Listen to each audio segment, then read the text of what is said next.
Are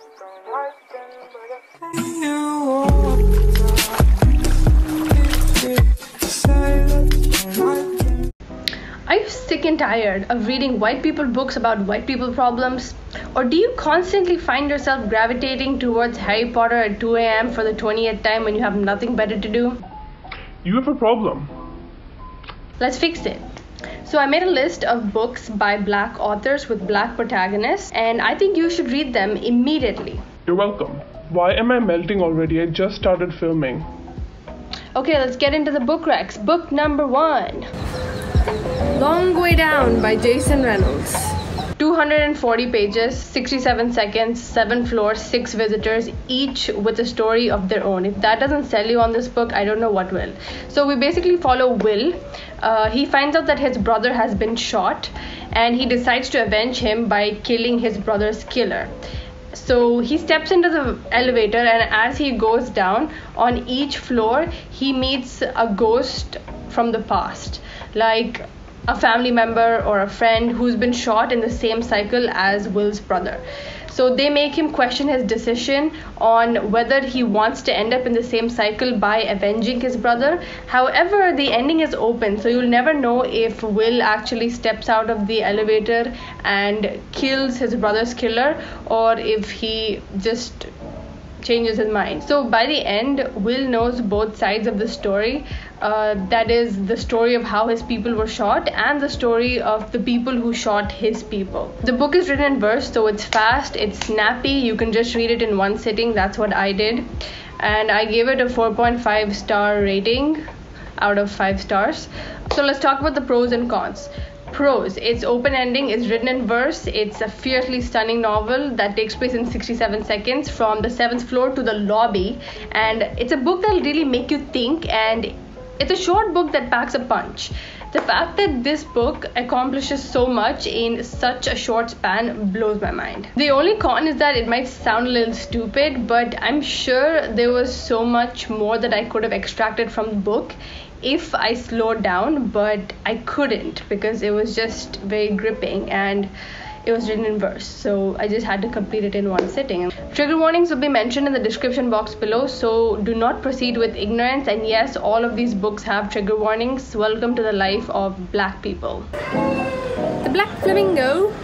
The Black Flamingo is the most lighthearted of the bunch. Not gonna lie, I picked it up because the cover was pretty and I thought it would look aesthetic on the thumbnail.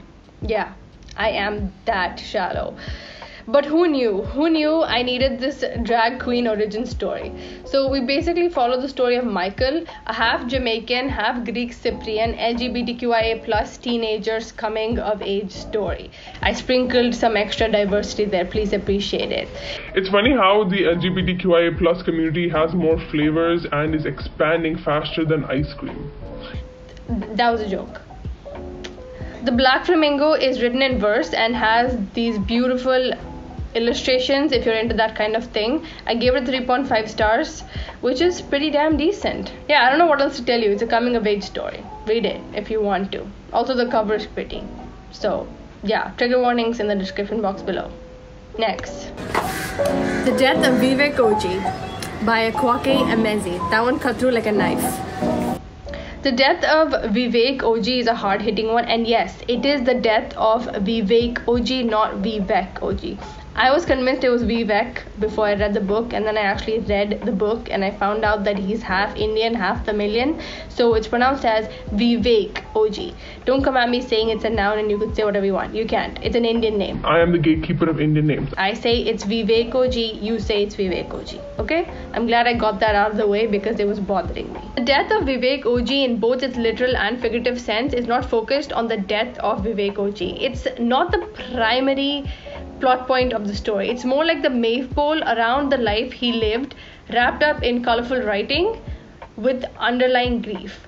So his death is like the anchor, the backbone holding the story together.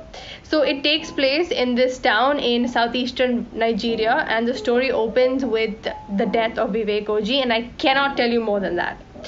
It's not what you think it is. It's not a thriller. It's literary fiction. It reiterates the fact that at the end of the day, it doesn't matter what someone wants to wear or how they want to represent themselves or what pronouns they want to be called or how light or dark their skin is. What matters is finding a group of people who understand you the way you are and people you can trust. That's what really matters. So this is not a book with a happy ending. I mean, have you read the title? The ending will gut you like a fish. I hope you enjoy. Let's talk about the writing style real quick. The novel alternates between first-person POVs of Vivek Oji and his cousin Osita and a third-person narrator, which on its own is pretty cool. It's confident, it's well-paced, it's gorgeous, thought-provoking, and the author is so good at captivating the reader till the very end. So throughout the book, you know that Vivek Oji is dead, but throughout the book you'll be itching to know how or why he died, and it's just so brilliantly done. I did not see the foreshadowing and the red herrings, and I normally do. So it's such a smooth and well accomplished story. It reminds me of like well blended coffee, which is really weird, but it just reminds me of coffee.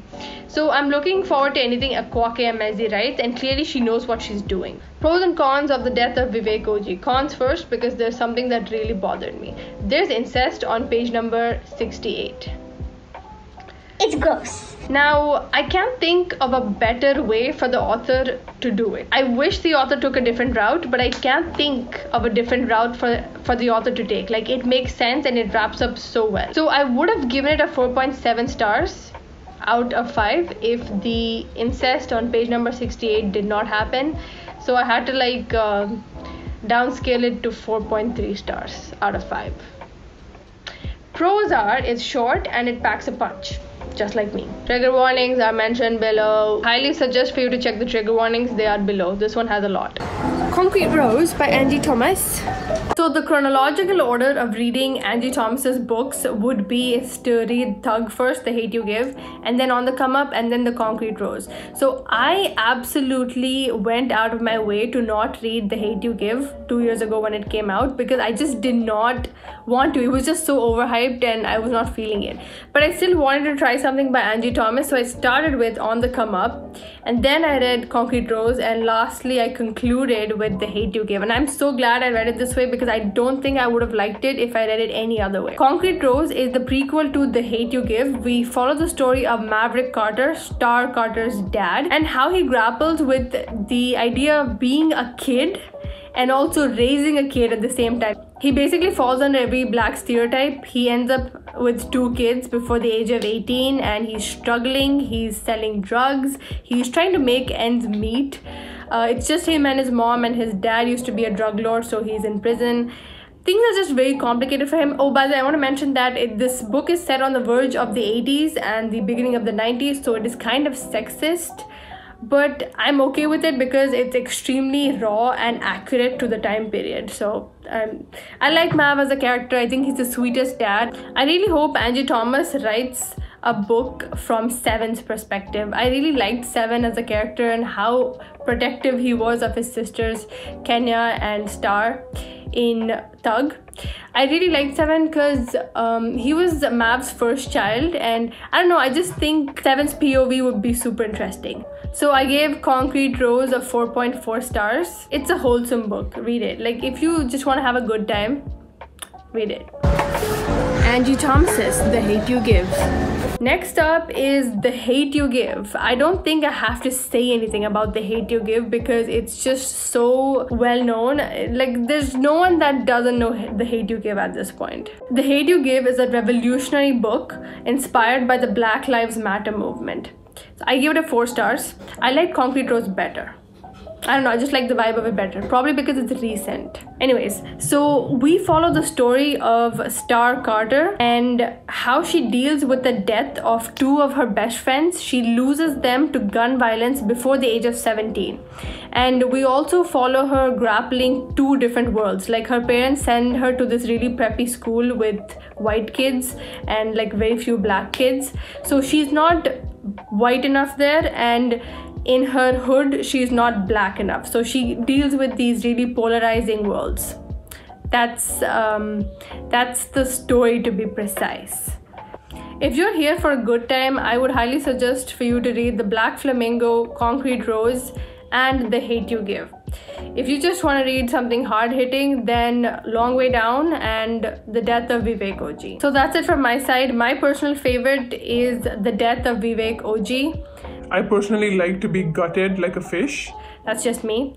But yeah, if you do read these, let me know how you feel. I hope you have an immaculate day. I have been Mansi, the host of this mediocre and inconsistent booktube channel. Bye.